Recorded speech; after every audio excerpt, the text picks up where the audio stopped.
leather gloves, we're slapping in hams. Popcorn and peanuts, we're working the stands.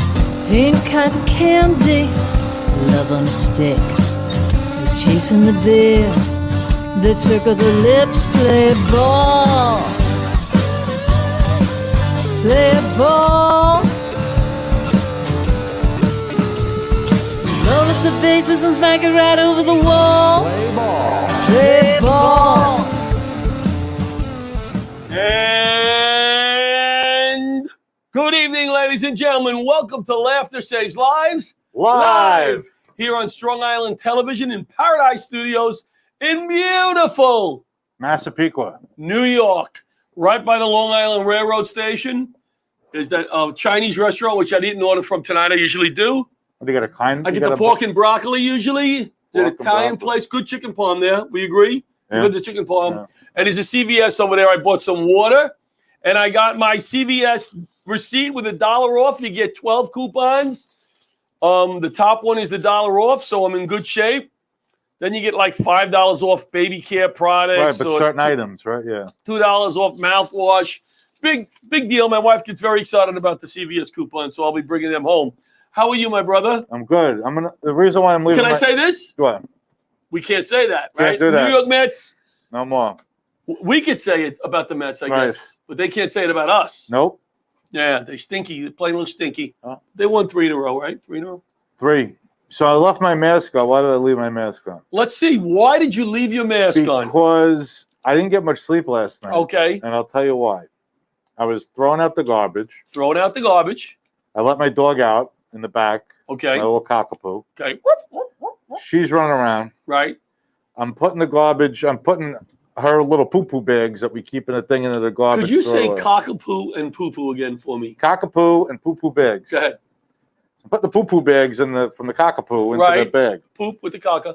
And all of a sudden I thought my wife was standing right behind me. Right. Which is, Normal. So I turn around and I see what I thought was a hand Right. for like a second. What was it? And my dog was all the way on the other side of Right. the yard. There was nobody there. And your dog doesn't And I have a felt hand. like somebody was behind me, and I turned around quick, and I saw what I thought was an arm and a hand, Like a ghost? like a ghost. Holy crap. The ghost of who? And Of I who? couldn't sleep. Thinking about I it? couldn't sleep thinking about it. What did you call me? Well, do you have any poltergeist still training, or I know is Well, that hazmat? Would Let me that tell be you this. Actually, the Ghostbusters movie's coming out. Let me tell you this. Would that be hazmat, a ghost? Yes, because my grandson, for the first time, because my son, when he was little,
pocket, but I don't think this pocket is really meant to put No, things it's not for a pen.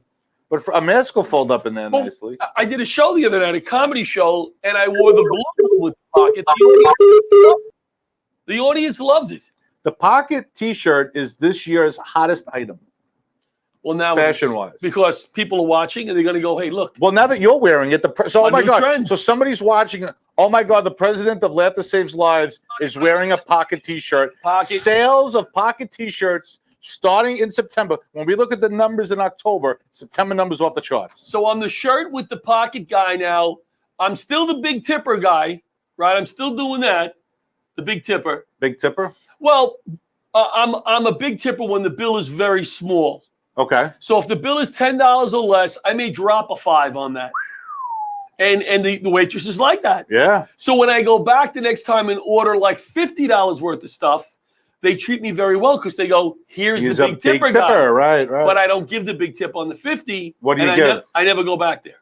You never go so back. I got treated well. Oh, I see. So you start small, you hustle. $5 it cost me to be treated very nicely the next time, and then I give a regular tip. Let me ask you this. Can I ask you a question? I Can you please ask me a question? Your opinion on this, right? Talk into the pocket. You ever see like these restaurants that say, oh my God, the waitress or the waiter or whatever got a $10,000. I just saw one $10,000 tip. That's the guy I would like to be. Right. Now we're all about doing great things for people, right? And a lot of people do. I've seen people, friends that I know, give like $1,000 tip to a waitress that they know is in friends need. You know? I see them posted on Facebook. Right. Wait a second. But they really give them the money. You run in circles with me and other people who give $1,000. I've seen a couple of my Facebook friends. Oh, now it's Facebook friends. Right. First it was friends. Well, now it's Facebook friends. I apologize for misspeaking. I didn't know I was on trial. Wow, Perry Mason over here. Oh my God. Wait, let me. Oh my God. At this point, I'm going to exercise my Fifth Amendment. Is it somebody maybe that you saw maybe on TV, on the news that gave the tip? Let's scratch that part. The jury will disregard that part. Let me tell you the But when you see like a restaurant, somebody say, oh my God, we got a $10,000 tip. Right. Now, we're all about doing nice things for nice people, right? And if a person with that kind of wealth does it, that's great. Right. But the suspicious part of me is saying, might the restaurant be doing that to draw publicity to the place? And nobody left a $10,000 tip. Because I find it hard to believe that. And if somebody did, that's fantastic. Just look, Butch is on the screen. But what's more likely? What do you think is more likely? Now, you're a very generous person. Yeah. So does the generous John Larocchia say it's a great person doing a great thing? Or does the suspicious John Larocchia say, they might be scamming? Well, I don't know. There's a suspicious John Larocchia? Yes. He's in the next very small part. But he's there. He's there. We'll bring him in next. But I was like, what's more likely? We don't have to say if it's totally false, because there's degrees of. You got me all thinking negative thoughts now. I would think there was a wonderful person giving a big tip. I mean, I would love it if that was true, right? I'd prefer that. But do you think that's because it's happening more and more? I've been out with Butch where he's actually opened his wallet. That was it. That was it. Just opened it and then closed it. After the moth came out, you were actually able to see in there a little bit, right, Butch? Yeah, absolutely. Butch is a big. That was good though. We had last time we went out. We had that barbecue, right? Yeah, that's been a while. You know what? I need to take you out. I'm saying on the air, Bobby. You hearing me? Bobby. He's in the front. Yeah. I said, Bobby, you hearing me? And all I heard was, oh. He's like, we have several studios. Isn't he supposed to be engineering in there? He is, but he doesn't need to be there the whole time. I need to take Butch out to dinner. He didn't make it to the golf outing. Right. And I may be able to get Butch and you, if you want to go, into the Giant game on the 12th to represent Laughter Saves Lives and march in with Tuesday's Children and carry the American flag. I would love it. That would be great. I was at the Jets game on 9/11, 2011. I remember the story. And we were at the Met game. You were at the Met game. Tuesday's Children at the halftime show formed with flashlights. All the children formed two squares, and they had like these portable lighting units that formed the World Trade Center. That's going to be That was incredible. That's going to be you on the 12th, only you may get scared and think it's a ghost. And then would have an issue. That was, I'm being serious. I really thought I saw that. I see the fear. But like I had the sense that it wasn't like I just turned and saw it. I had a sense that somebody was behind me. I understand. Butch, do you want to say something? Say something? Just something? I know what you want to say. No. Sponsor. No. Our main sponsor is Barish and McGarry Lawyers to the 9/11 community. This is when Bobby throws up the flyer. Watch this. He's quick. He's looking for it. I see him. He's looking for it. Barish and McGarry Lawyers for the 9/11 community. Our signature sponsor. Title sponsor. Title sponsor. Title Butch wants to call it. Title. Yes, they are the title sponsor. A lot more classy, but we go with title. Well, how about both? Our signature title sponsor. Can I say this? Next week's show, I'm trying to do a 2-hour event on 9/11. Well, you're not trying to. We are doing a 2-hour event. All right, we are doing a 2-hour event. I want to try to get some people that we did at our famous 9/10/01.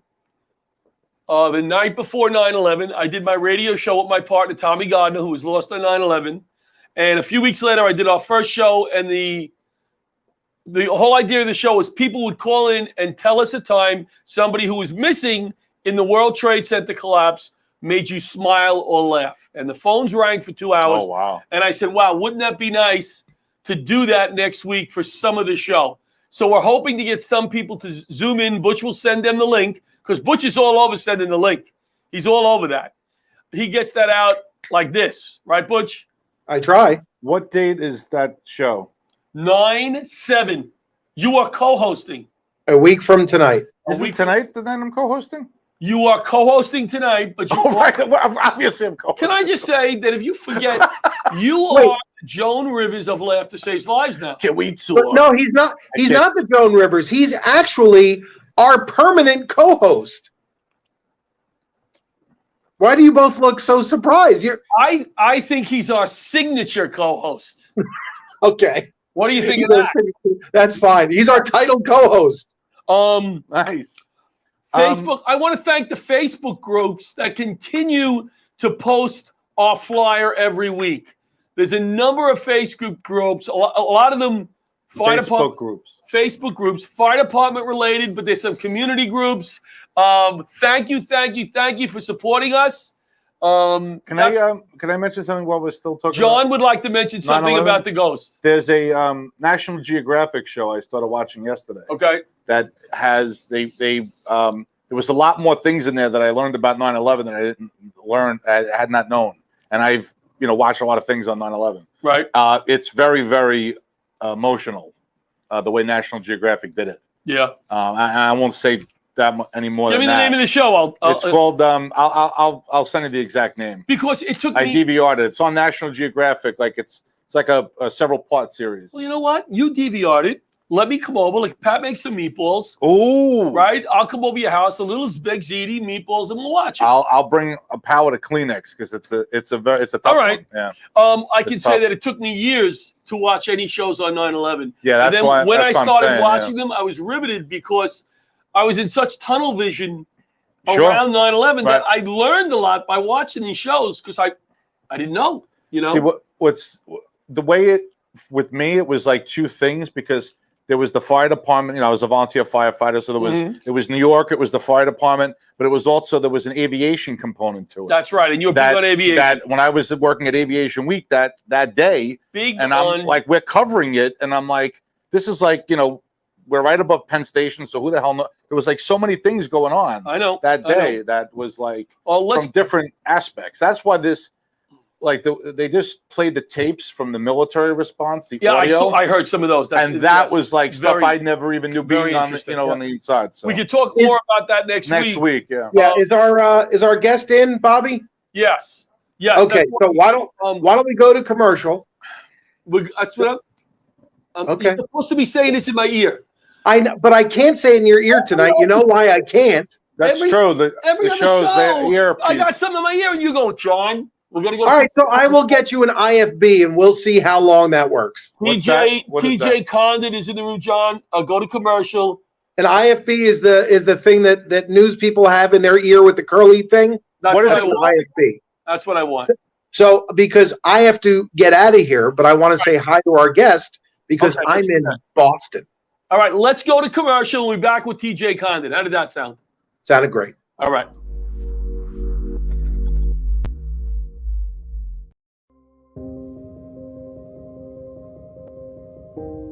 Hi, I'm Michael Barish, managing partner of Barish, McGarry, Salzman, and Penson. We are honored to represent over 11,000 people in the 9/11 community. The people who work at my law firm can really relate to what the 9/11 community is going through because they're going through it too. So my dad's name was Billy Gormley, and he was a fireman on 9/11. My father also was a firefighter, and he did report down there as well on 9/11. My dad, Alan, worked on the 104th floor of the second tower. He was an IT technician. My father was a fire inspector. My husband, his name is David Velez. He was a detective with the NYPD, and if I can help anybody that is going through exactly what I have gone through for the last 17, 18 years and make their life just a little bit better, then you know what? I love coming to work every single day. You know, this is a genuine office. Like, people are really sincere. The best part of my job is the clients. Every once in a while, you'll hear in their voice how grateful they are for the work that we do. We take this personally, and we will not rest unless we help everybody we can before this victim compensation fund ends in 2 years. And we will be fighting to get this thing extended past 2020 because cancer isn't going to stop afflicting the 9/11 community.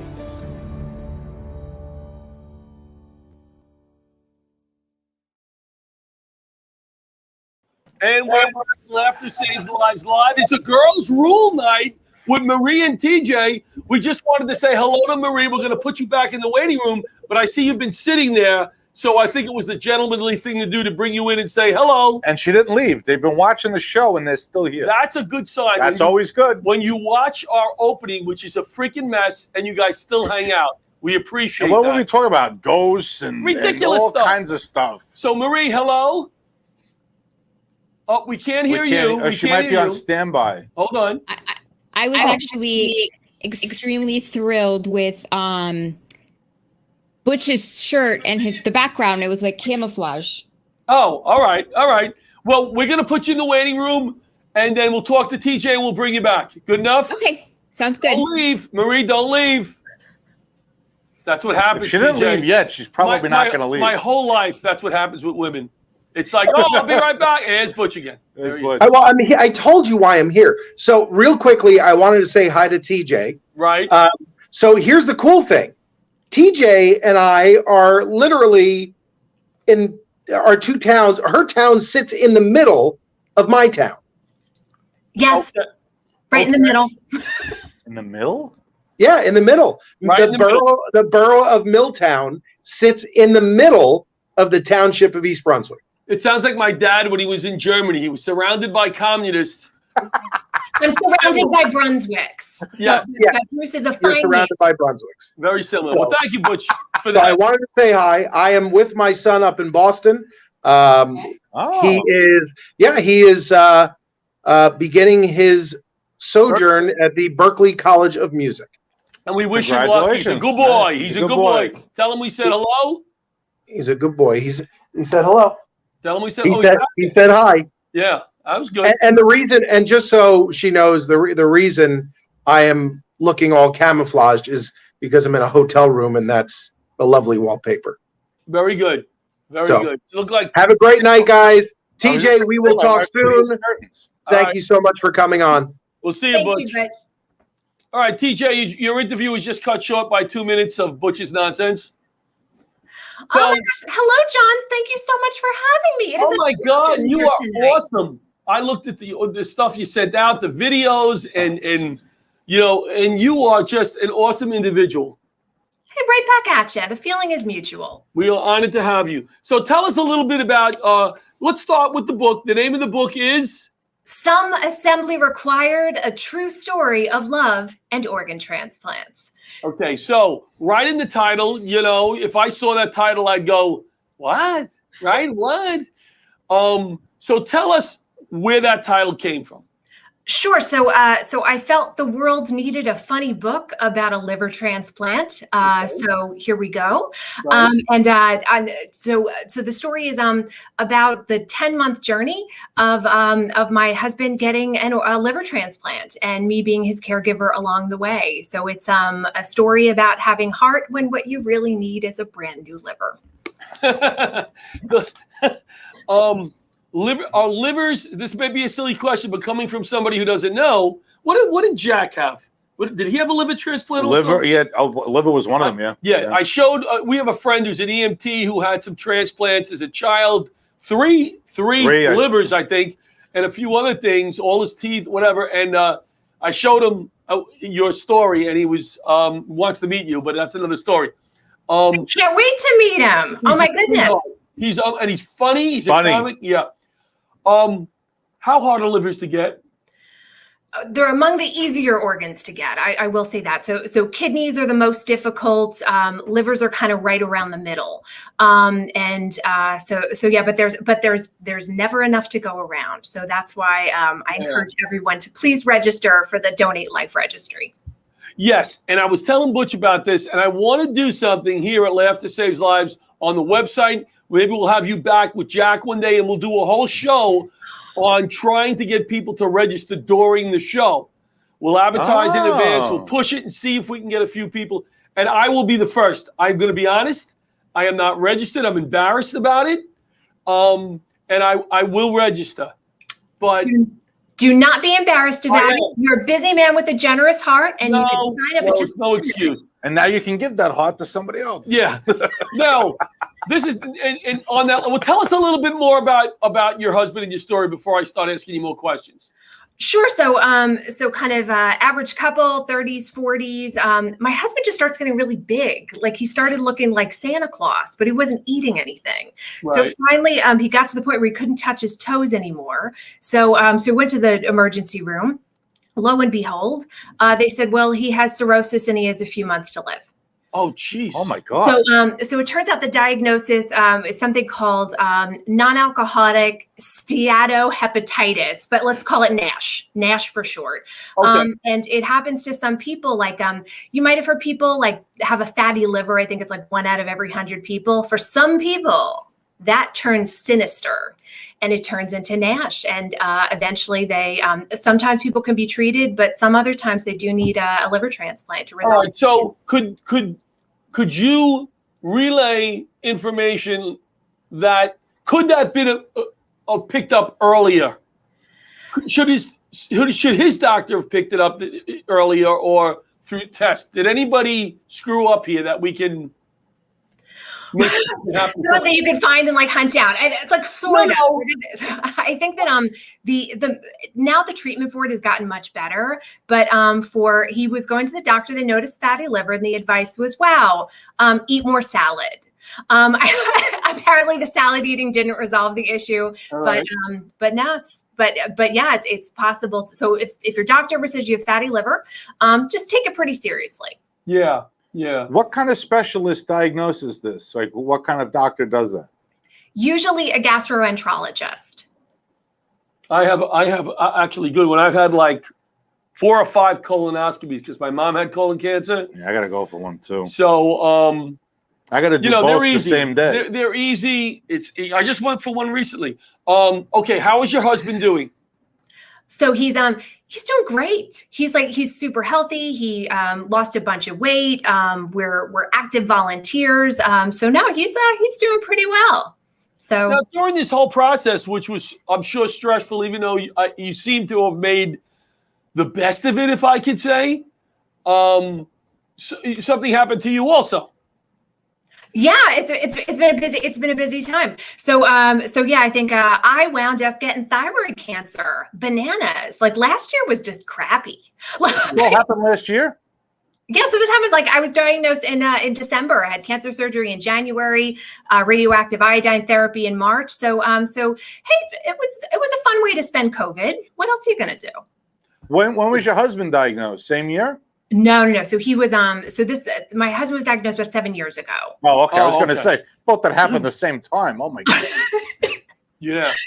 All right. So you have this wonderful attitude. I've seen some of your videos, and you can see it on the screen right now.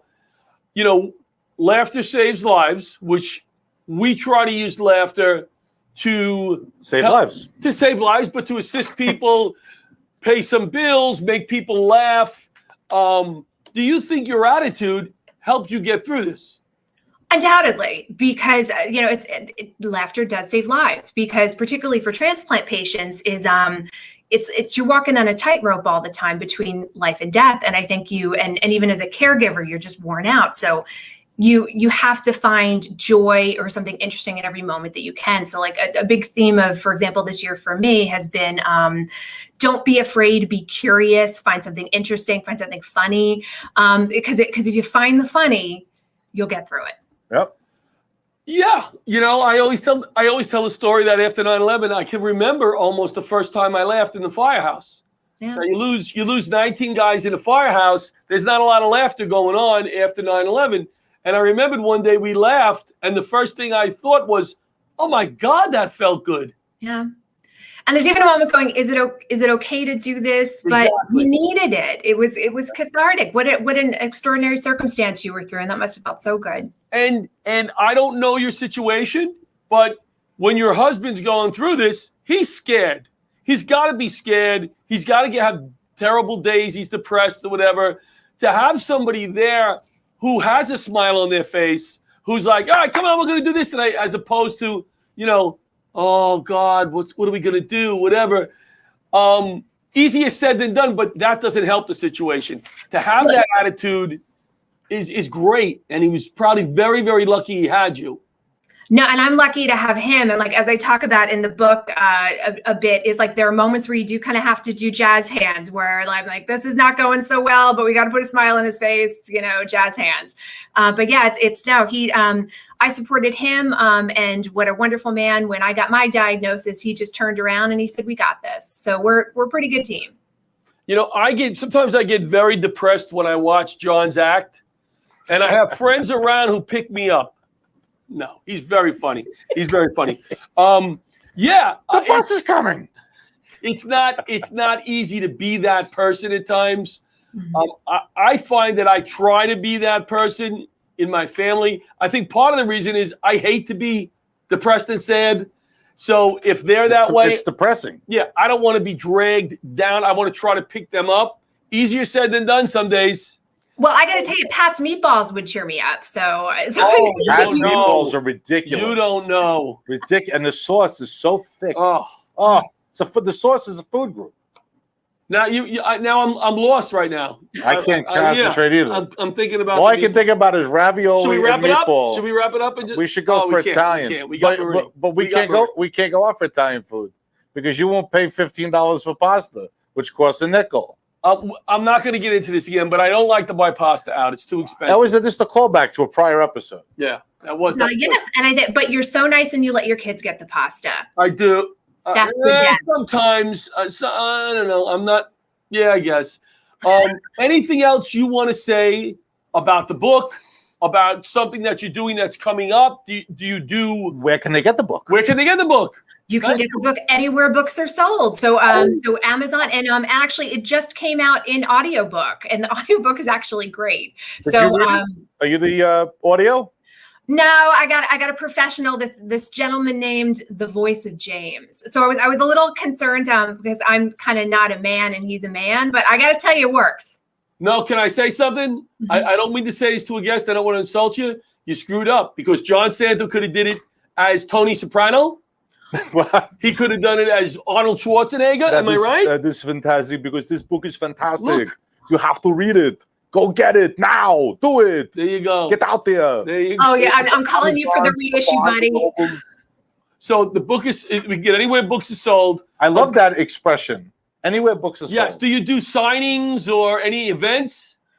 Well, this is an event and it is wonderful, but no, like I am anywhere and everywhere that people want to talk organ donation or caregiving. So all right, I'd love to chat. We're going to be in touch more. We want to do something with this organ donation. I don't know what it is yet. Maybe an online comedy show to bring attention to. We could do it right in the studio here, a show. We could have you on. You could tell a joke or two. I don't know, but we're going to work with you. I got a good promo for her book. You ready? ahead, I'm Tony ready. Soprano. Go. Buy the book, or your organs are going to be going to somebody else. There you go. There you Perfect. go. Perfect. PJ, it was a pleasure having you on. Thank you for coming. Thank you so much for having me. And also thank you to Butch, and have a great evening, fellas. Have a great rest of the show. And if you want to hang out in the waiting room, we can bring it back for the comic that comes on in about 20 minutes if you have the time. If not, I understand. But it's nice to have a little audience for her if you're available. You don't have to. I would love to stick around. Thank you. Beautiful. Let's go to commercial. And we'll be back with Marie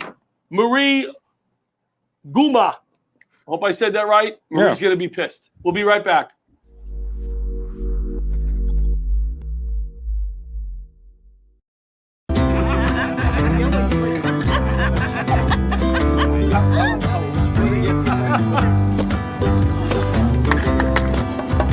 A yard without mosquitoes is always the most popular yard in the neighborhood. They're home! Scattered!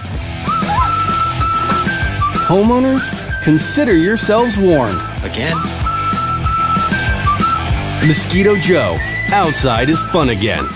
On the House of Cards. Mosquito Joe's our new sponsor. Marie, do you have mosquitoes? Yes, I live in Florida, so a lot of mosquitoes. Oh. We can send a truck out. I love Florida. We could leave the truck in the morning to get down to Florida to assist you with your mosquitoes. Whereabouts in what part of Florida? You don't have to say the town, but what area? West Palm Beach. I grew up in Miami, though. West Palm is beautiful. West Palm. And what is your address? Right by the Mets. No, I'm kidding. Right by the Mets spring training. Okay, yes. 50 minutes south. Who used to train in West Palm? The Well, Yankees? no, the Hoojamacalls go there. The Nationals, because when we were there last year, before the world ended, the Mets had a split game. Remember, they were going down to Jupiter or Yes. West Palm? Somebody's down there. Yes, Marie. Yes. It's a pleasure to meet you. I enjoyed talking to you yesterday. I meant it to be a 5-minute conversation, and we spoke for a long time because you're so interesting. You were on the phone with him for an hour? Well, she wasn't listening. Latin. I was You talking. talk. You should get a medal. Yeah, Nonstop. I think she muted me and was cooking, but that's okay. That's okay. I'm used to all the women in my house. We should send her something because that's a. We'll send you a brand new car. Marie. Yes. Tell us how you got involved with fire department counseling. Can we call it? Yes. All right. So tell us your background. I see you were born in Venezuela. You didn't say that yesterday, right? It says it right here. No, I read it on here. Oh. So tell us your education and how you got into this area. Sure.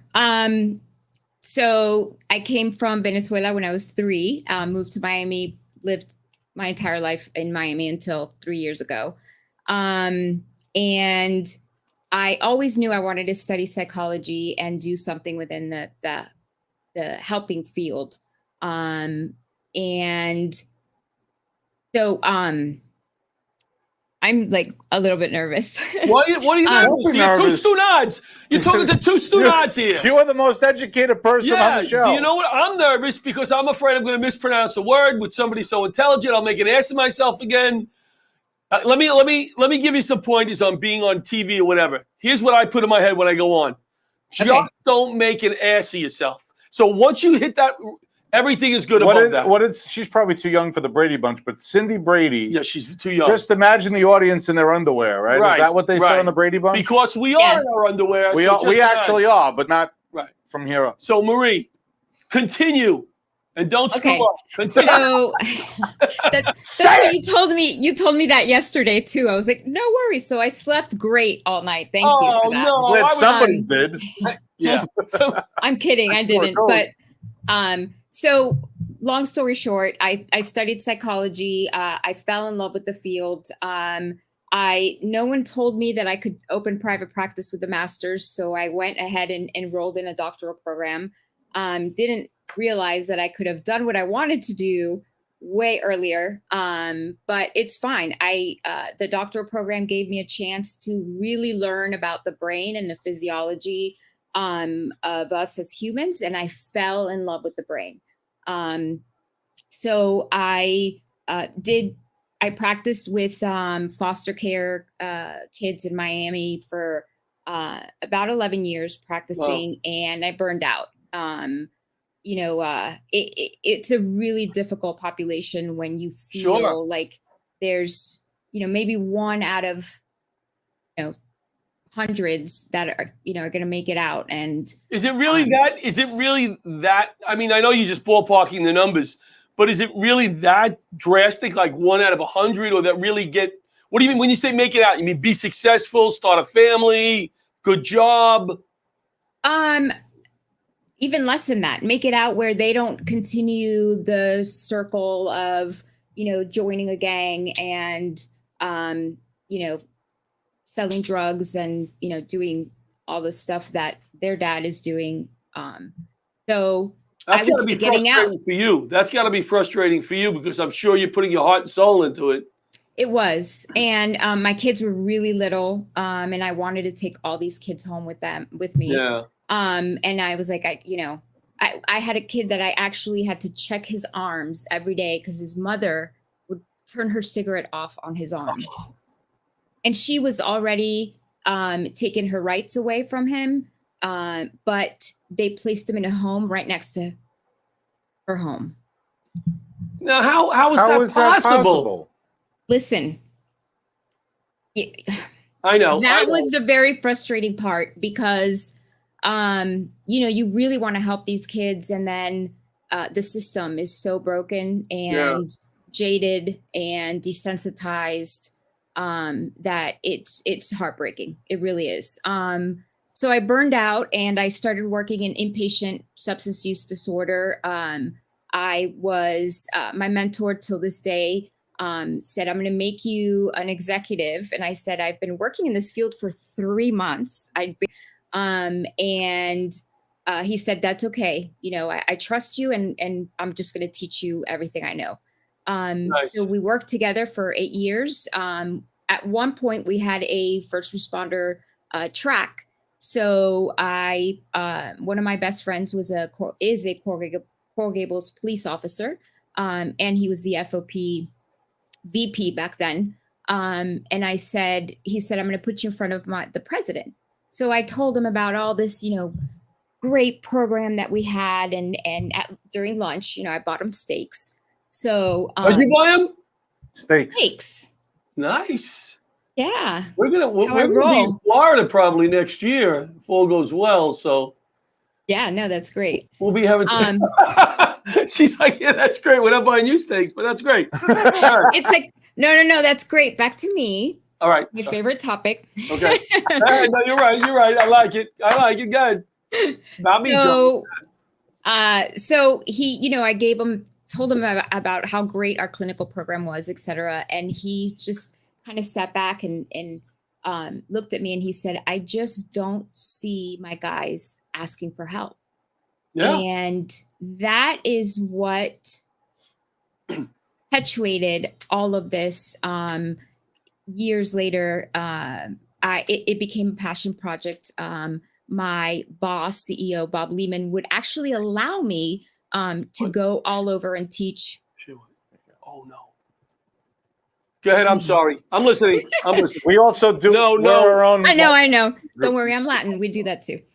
And so it took off from there. I started the community of Key Biscayne. I was telling you yesterday, they had a 200% increase of substance use disorder and mental health calls for teenagers up until young adults. And the fire chief was like, what do we do? Eric Lang. So we started educating, and every other Thursday we grabbed the coaches from the community center and we would do groups and educate both the parent and 11 years old and over. And what are you educating them on? We were educating them back in 2015 on heroin, on, this is not something that is happening under bridges with people living in boxes. This is happening in your $2 million home. And it's starting with your friend's parents' medicine cabinets. So, we did a lot of that within a year, we actually brought the number back down to where it was. Wow. Yeah, it was incredible. The response was You incredible. know, I was telling you yesterday, I teach a lot of this stuff with the fentanyl, you know, Customs and Border Protection. I teach a lot of those guys. Where's your Facebook? Hold on one second, Marie. This is the most oh, there it is. I hate Android. So dangerous, the amount of fentanyl that you need in order to get pretty messed up. Not a lot, you know, a tiny amount of stuff. So I'm sure your job was difficult. Now, you have your own company now. Yes. So just being involved, I completely integrated into the fire industry, somewhat into police industry, but not as much as fire. They were much more receptive to it. Did a clinician training, and so John Santo, I think I'm a Yankees fan now. Oh, very good. Because you're being rude. I'm trying to share the show. You didn't share the show. I'm kidding. I'm busting your chops, John. I like the way she said my last name. Say it again. Santo. Oh, see that that's little romantic. twat? That is nice. Wait, can you say the word General? Watch how she says it. General. Oh, I love that. That is awesome. I'm gonna go to the General store. The General. General. All right, wait. No, it's General. General. Marie, I apologize for our stupidness here. We didn't share the show on Bookface, so I'm trying to increase the viewership. No, that's great. No. So where were we? See, you don't even. I'm sorry. It was very unprofessional. Yes. So we were talking about the fentanyl. We were talking about the kids. Then right. So at this point, the company. Yeah. And you're involved. Go ahead. Yes. So I was part of I was involved with the Marjorie Stoneman Douglas shooting, the clinician response team for Coral Springs Parkland fire rescue. November 2017, they do a clinician awareness training with the Florida Firefighter Safety and Health Collaborative. And I was one of the students. It's a 2-day, really to understand the culture, listen to testimonies, go to the station, understand why there's 3 refrigerators, 2 of them have locks on them. Yeah, you know, the whole thing, understanding shift schedule, understanding your Kelly Day in Florida. It's called Kelly Day. I'm not sure if Kelly Day. Kelly Day. It's an extra day off. Right. So, you know, learn that not every department has a 24/48, you know, and we don't, right? You know, FDNY has the weirdest schedule of any department. Do you do 2 days, 2 nights? No. Like Rhode Island? What do you do? We don't do 24-hour shifts officially. We do a 25-day chart. It's 25 days, and then it starts over. It's 2 days on, 2 days off, 2 nights on, 2 nights off, and then every 72 hours you get an extra night. That's why it has to be on the calendar. You have to look. Every day there's 6 groups working, 1 through 6, whatever. It's really funky. But some guys, unofficially, if Marie is working tonight and I'm working today, I could say, Marie, you work my day, I'll work your night tomorrow. And that's how guys work a lot of 24s. And then they're off for how long after the 24? It could be 4 or 5 days, depending on falls. Interesting. So we're a little different. But I like what you said about the locks on the refrigerators, A, B, and C. Yeah. They actually lock them. They lock them? Yeah. I don't want you taking my peanut butter, you know, it's.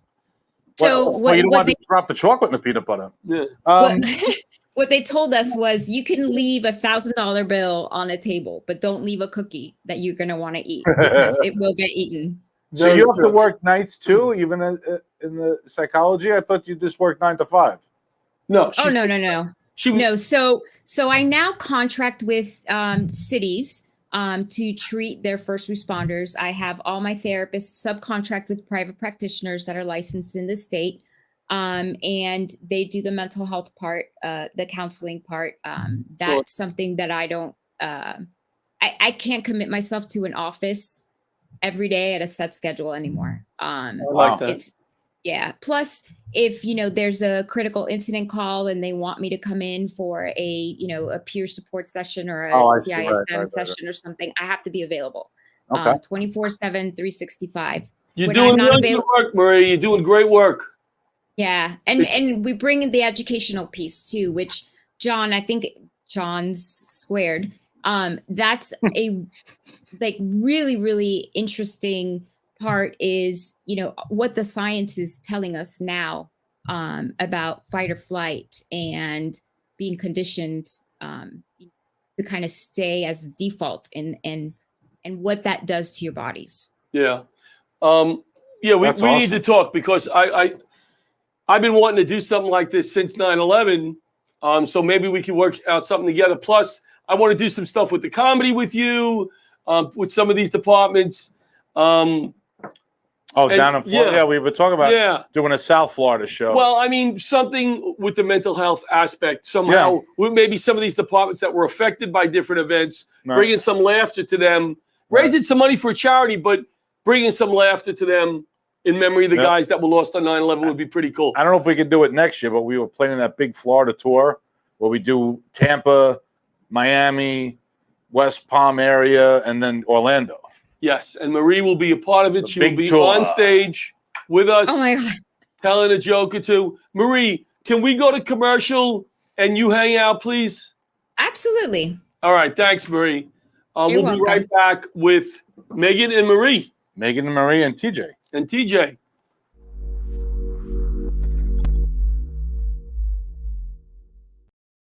Hi, I'm Gretchen Rossi. And I'm Arthur Lee, the creator of Lifevac. We're here today to announce that to date, Lifevac has saved hundreds of lives of people who almost died due to choking. People may not realize that on average, 14 people a day die from choking-related incidents. Every 5 days, one of those lives is a child. That's why I created Lifevac. And as a new mom and from housewife to housewife, I felt compelled to share with you the discovery of this life-saving device. Lifevac is a simple-to-use airway clearance device. Just place, push, and pull to save a life. And it costs less than it would take to fill up your car with a tank of gas. Imagine being able to save a life for less than $70. To learn more, please visit lifevac.net. That's LIFEVAC.net. Please don't allow one of your loved ones to become the victim of a choking accident. Marie, say Larocchia. Can you say Larocchia, Marie? Oh, you're on mute. Larocchia. Oh, see, I love this. And I would be. I love this. I would be if I was a general. I'd be General Juan Santo. Juan Santo. We're back with Juan Megan Santo. King. Megan King from Texas. It's Girls Rule Night at Laughter Saves Lives with two Yes, it stunads. is. Everybody in this thing is a girl. Girls except Rule us. and two stunads. Two stunads. Yes. So, Marie, you want to wrap it up in 30 seconds, and we'll bring Megan on. Anything else you want to wrap up there? I think the most important thing to know is that if you're a first responder and you're watching this, whatever you're feeling is felt across the country by every single first responder, whether they admit to it or not. So get assistance, get help, talk to somebody. It doesn't have to be a therapist. Talk to a peer supporter. Call John's. Just open up and talk to somebody. Good. Period. And Maria, because exclamation point. Because I love the way you said my name, you've inspired me to get the accent above the A on my Mets jersey. I got to go to the Mets and get the A, the little. What do they call that? What do they call that above the A? They call that diddly. What do they call it? It looks like an apostrophe. What do they call that? Yeah. Accentuator. There's a word for it. Megan knows. Megan, what do they call it? I do not know. All right.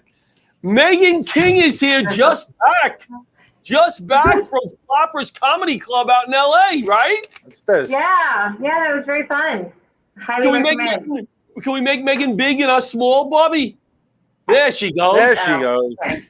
See how we do like the Brady Bunch. Sure. So you were out. Tell us about what happened out there. You were in a little contest or something, or was it a festival? What was it? It was a festival. It was the Burbank Comedy Festival, and so far it seems to be the safest one they've had. There's been a couple of other ones. They've canceled the festivals out here in Texas, which is crazy. We don't cancel anything. I know. But yeah, it was really fun. It was just, comic. I got to meet a lot of comics. You met Laughter Saves Lives buddy, Mary Kennedy, right? From Shameless? Yeah, in person. I finally got to meet her. Yes, she's very sweet. She's very sweet. We go back a long way. And she's here in October. She'll be here in October. Here. I've never met her. Very cool. We're No, gonna, Mary. Are you guys? She's going to be doing a show with us in a firehouse. And we may be doing a show out of the studio for 2 charities, a veterans charity and a fire department charity. And she'll be in studio with us also. Very cool. She's a sweetheart. So I'm sure you guys will have lots of fun. I didn't get to actually do any shows with her. She had a show on one stage and I was on the other stage, but So you had dueling pianos? You had dueling stages? 2 Yeah, that's exactly. I know. So joke tell us off. what's going on, Megan. Is there any funny stuff going on in your life? Yeah, I'll be in Corpus Christi this weekend, and then next weekend I'll be in Houston, and the weekend after that I think I'm in Waco. I'm driving all over Texas. What are you talking about these days on stage? What's funny? Well, I talk about my 23andMe results and how it told me that I am 43% white trash. And it's true. What's really hilarious is that my cousin just saw the Flappers put me on their YouTube, and he messaged me on Instagram today and was like, "You are way more than 43%." I was like, "Ew," and ouch. And then it also told me I had the body of an Olympic athlete, and COVID hit me hard, and that's not true, and it's really rude. I feel like it's attacking me. But I'm trying to work out and be healthy and everything, but I don't want to get too small because I don't want to be abductable. Right now, I'm very, very not portable. I'm a 2-man job if you're going to come after this. I think I'm just going to leave myself in that range. Anyway, there's a good some of the stuff, and then my children who are here. So who's there? Who's there? Was somebody there? No, my kids who are here, so I'm not gonna tell you all. I can tell you one story because he doesn't mind that I share this one, but I can't tell you the rest of it because he can hear me. So my son, before COVID, he and his friends got bored during lockdown or before the mask thing or whatever. Anyway, they stole a whole bunch of Magnum condoms, which they were 14. So they're not using them for the right thing. You know what I mean? It's not like a shoe. You don't have to buy them big and hope you grow in it. So they took a whole bunch of these condoms. This is terrible. This is a true story. They took a whole bunch of condoms, they blew them up, and they ran around Target doing Harry Potter spells at people. I assume it was for TikTok. Anyway, yeah. So he's banned worldwide. We are Walmart people now, which goes along with my white trash, so it's fine. Walmart is not white trash. We shop at Walmart all the time. I felt okay. My daughter goes to Binghamton, and my wife goes, "I'm going to take her out shopping to Kohl's and Walmart." I said, "Buy one thing in Macy's so we feel like we're up here. Buy the rest in Walmart, but at least one thing where she can go, hey, I bought this in Macy's." Macy's. Yeah. That's true. But Macy's Herald Square is different than all the other Macy's. Is it now? Well, that's a prestigious Macy's. Macy's. Not Macy's. Is that the first Macy's ever? Your family. Go ahead, Megan. I'm sorry. I said, is that the first Macy's ever out there? Didn't it start out there? It's Manhattan. That's the headquarters. That's where exactly. Macy's office was. That's where Santa was born. Santa Claus. He was born there. Santa was. Yeah. Mrs. Claus went into labor, and that's where he was delivered. It's really the same as all the other Macy's, but it's big. It has restaurants. Santa's wife is also his mother. There's some issues. See, Santa Claus, his mother was Mrs. Santa Claus. Right. And his dad was Joe. Do you know? Just Joe. Did you ever hear how the angel came to be on top of the tree? Is it quick? Because it's not quick. We'll save it for. I want to hear it. I don't care. Go ahead. 3 women on the show. One of them is already pissed at us. I don't want Megan pissed at us. One of them is very angry at us. I just realized that it's not quick. Yeah.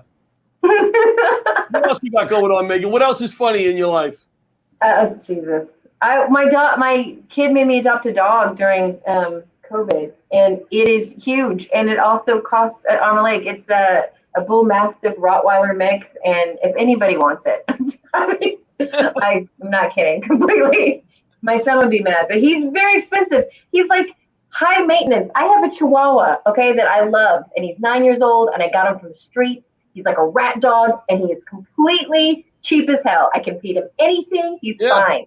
This little bull mastiff is apparently very allergic to shit. Now I have to get him a Benadryl all day long because he's having rashes and reactions, and I have to feed him like expensive food. I'm like, I can't because there's children. Is he there? Is the dog there? He's upstairs. Can we see the dog? Can we see the dog?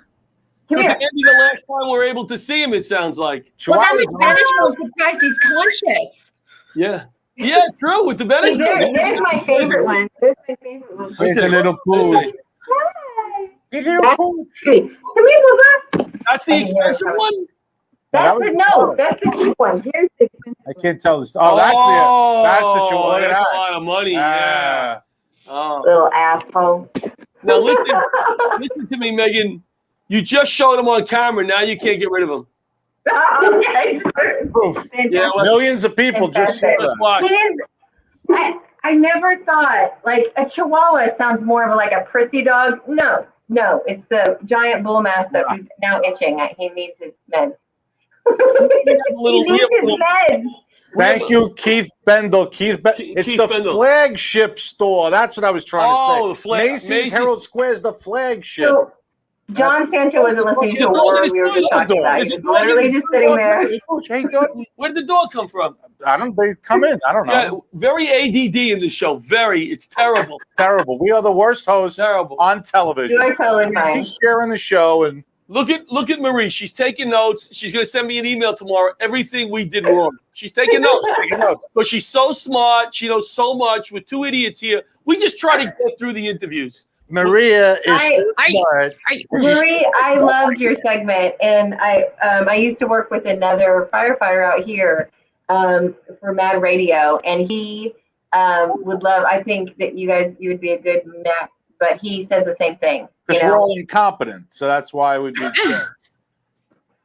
It's because we're running into burning buildings. I mean, who does that? Who would? Everybody's running out. People are running out, and they're like, "Get out of there!" And we're like, "No, we're going to go in and check things out." It's and you know what's fun? When I worked in Manhattan high rise, I was a volunteer firefighter at the time. Nobody would listen to me during the fire drills. I'm like, you know what? I'm saving myself. Y'all on your own. All right, Megan. Close with a big funny. Big funny. Big funny. No pressure. Okay, so I don't know if you know this about me, Larocchia and Santo, John Squared. I have been paying my own bills since 2010. So I have been single, paying my own bills since 2010. It's a very long time. Very strong, independent woman, right? There's always women are like, yay! And all I'm here to say is no, don't do it. I am so tired. I had to kill a snake the other day. I had to check my own oil. Every bill comes in my name. Every bill. Don't do it, okay? Don't do it. Like if you're sitting there and you're getting annoyed with your spouse, your wife, your husband, whatever, it'll be okay. It's fine. Do you know what I mean? It's fine. It worked. John Santo and John Larocchia will be writing you a check tomorrow. Your plea worked. We'll be spending money, and next week we'll do a telethon for Megan King to keep the dog. Give her money, or she's getting rid of the dog. That's what it'll be. It was $500 yesterday. He cost me $500. That's insane. We gotta go, Megan, TJ, Marie, girls rule. Thank you so much for being patient with two Stunads. It was a great show. You guys are so smart, and we're gonna definitely have you back. Very smart people this if you'll week. have us. Yep. I feel dumber than ever. Because we're women. Yes. We're women. That's true. They are smarter. I have 3 women in my life. They are. I get it. My wife, my 2 daughters. You guys rock. As do you. Thank you so much. Thank you, John Squared. We're going to the diner. Good night, everybody. See you next week. Stick, Megan. John Squared. Bye. I love it. Bye.